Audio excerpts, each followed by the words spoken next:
Pwede umanong maawi sa kaso ang pagbaliwala sa regulasyon kaugnay ng tamang pagkakabit at material na ginagamit sa campaign posters ayon po yan sa COMELEC.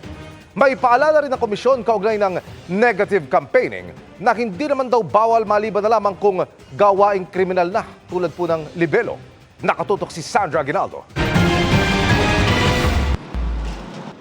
Umaabot na sa 21,000 ang violation sa regulasyon ng COMELEC kaugnay sa mga campaign poster na dapat ay nakakabit sa tamang lugar, nasa wastong sukat at biodegradable ang material. Kaya ganyan karaming notice to remove ang ipapadala ng COMELEC sa senatorial candidates at party list.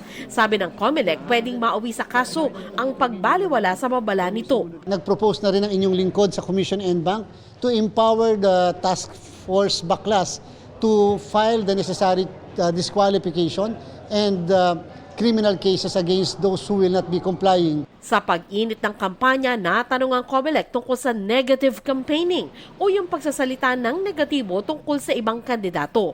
Sabi ng COMELEC, hindi ito labag sa batas, pero Kung bordering on something which is already criminal, o dalawa po ang pwede, either disqualification ng kandidato and at the same time, criminal case mismo laban dun sa kandidato na involved.